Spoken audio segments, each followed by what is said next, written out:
आज बस्ती शहर के राजभवन में राजा ऐश्वर्य राज सिंह के पुत्र का मुंडन समारोह का आयोजन उत्तर प्रदेश के मुख्यमंत्री योगी जी का आगमन हुआ, जिसमें राजा ऐश्वर्य सिंह के पुत्र को योगी महाराज का आशीर्वाद प्राप्त हुआ। लगभग आधा घंटा तक बस्ती राजभवन में योगी ने अपना कीमती समय व्यतीत किया, जिसमें राजा ऐश्वर्य राज सिंह से कुछ चर्चाएं भी हुई। बस्ती राजा ऐश्वर्य राज सिंह ने बताया कि मुख्यमंत्री योगी आदित्यनाथ उनके परिवार के संरक्षक है और महाराज का ये स्नेह और आशीर्वाद इस परिवार पर हमेशा रहा।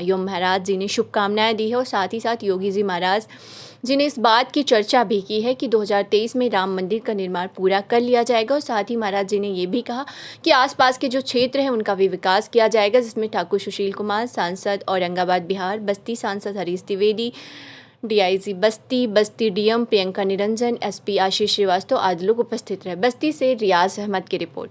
क्या कुछ बातें हुई, किस तरह से प्रोग्राम बना? देखिए, आज मुख्यमंत्री जी विशुद्ध रूप से निजी और पारिवारिक संबंधों के कारण आए थे। दोनों ही परिवारों से, राज परिवार बस्ती और मेरे परिवार से उनके व्यक्तिगत रिश्ते रहे हैं। जब 12वीं लोकसभा में पहली बार मैं चुनकर आया था, उसमें महाराज जी भी पहली बार सांसद चुन के आए थे गोरखपुर से, तो उस समय से मेरी घनिष्ठता महाराज जी से है और उस समय से महाराज जी का आशीर्वाद मेरे ऊपर रहा है। आज ये खुशी का अवसर है कि बिहार और उत्तर प्रदेश, बस्ती औरंगाबाद दोनों के जो संबंध जुड़े हैं, उस संबंध को और प्रगाढ़ बनाने के लिए और वर वधू दोनों को आशीर्वाद देने के लिए महाराज जी आज यहाँ पधारे। ये हम सब लोगों के लिए बहुत ही खुशी का। चूँकि आप बिहार से सांसद हैं, बिहार में जातिगत मतगणना हो रही है, क्या इन सब मुद्दों को लेकर भी आपसे कोई बात हुई यहाँ पे माननीय मुख्यमंत्री जी से?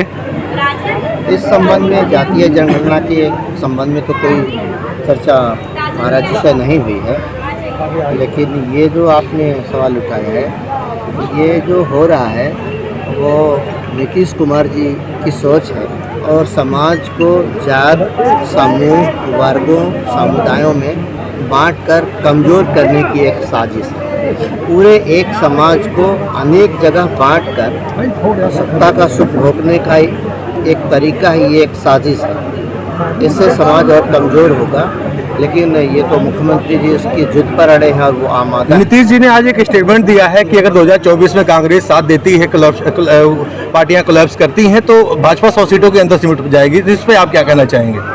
देखिए, ये एक विवाह स्वप्न से ज़्यादा कुछ भी नहीं है। जो पार्टी दुनिया की सबसे बड़ी पार्टी हो, सबसे बड़ी पार्टी होने के साथ साथ जिस पार्टी के नेता, देश के यशस्वी प्रधानमंत्री आदरणीय नरेंद्र मोदी जी दुनिया के सर्वाधिक लोकप्रिय नेता हों, उस पार्टी के विषय में इस तरह का हास्यास्पद बयान देना, ये मुख्यमंत्री जी ने ऐसा कह के लोगों का वो हंसी का पात्र बने हैं। मंडल बनाम कमंडल जो बार था, क्या उसी तरह की राजनीति की नीतीश कुमार किस तरह? ये बात जनता ने इस बात को नकार दिया, जनता ने इस बात को नकार दिया। और अब राजमहल में आज कार्यक्रम था, मुख्यमंत्री जी आए थे, किस तरीके का कार्यक्रम था और कब आए थे मुख्यमंत्री जी आए थे यहाँ पर परिवार के संरक्षक हैं माननीय योगी जी, योगी आदित्यनाथ जी। जैसा मैंने पहले भी कहा कि यहाँ से और गोरक्षपीठ से पुराने संबंध रहे हैं, चाहे वो महंत विजयनाथ जी के समय हो, महंत अद्वैतनाथ जी के समय में हो या महंत योगी आदित्यनाथ जी के समय में हो, तो महाराज जी का स्नेह और आशीर्वाद हमेशा रहता है परिवार पर। और गोरक्षपीठ का ही एक दायित्व है इस बस्ती राज परिवार के सबका संरक्षण करना। तो उसी हैसियत से कुछ वर्ष पहले भी महाराज जी का यहाँ पर आगमन हुआ था, तब मेरी बेटी का अन्नप्राशन किया था महाराज जी। अभी दोहरी खुशी का मौका है, मेरी जो बहन है उनकी शादी हुई है औरंगाबाद सांसद सुशील कुमार सिंह जी के पुत्र के साथ, एक उनके आशीर्वाद देने के लिए आए थे। साथ ही साथ मेरे पुत्र राजमाता आशिमा सिंह जी के पौत्र हरिंजय राज सिंह, उनका मुंडन संस्कार था, तो उसी में महाराज जी आए थे। और महाराज जी का हमेशा इस परिवार के प्रति स्नेह और आशीर्वाद रहता है, उन्हीं का निर्वहन करने के लिए महाराज जी का आज यहाँ कार्यक्रम लगा। क्या कुछ बात हुई आपसे? महाराज जी आपके यहाँ आए थे, क्या कुछ बात की, क्या कुछ शुभकामनाएं कैसे दी? क्या महाराज जी ने शुभकामनाएं दी, जो नवविवाहित जो 2 बच्चे थे उनको शुभकामनाएं महाराज जी ने दी, मेरे पुत्र को शुभकामनाएं दी। साथ ही साथ महाराज जी ने इस चीज़ की चर्चा करी कि 2023 में राम मंदिर का निर्माण हो जाएगा। जब राम मंदिर का निर्माण हो जाएगा तो उसके साथ ही महाराज जी ने कहा है कि आसपास के जो क्षेत्र हैं उनका भी विकास होना काफ़ी ज़रूरी है।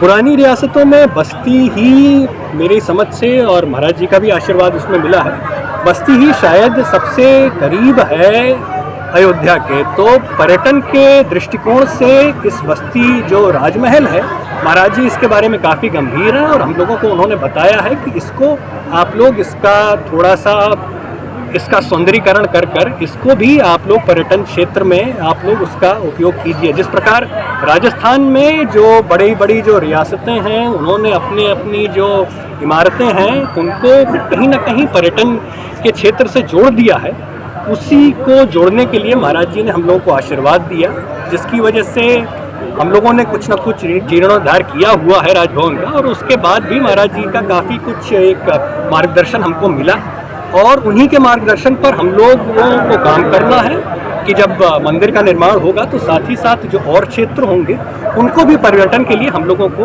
उसको उपयोगी बनाना है। बस्ती में और कुछ डेवलपमेंट करने के लिए क्या कुछ बात है, क्योंकि आप दूसरी पार्टी से बिलोंग करते हैं, महाराज जी बीजेपी से सांसद हैं, बीजेपी से मुख्यमंत्री हैं, तो इस मुद्दे पर बस्ती के डेवलपमेंट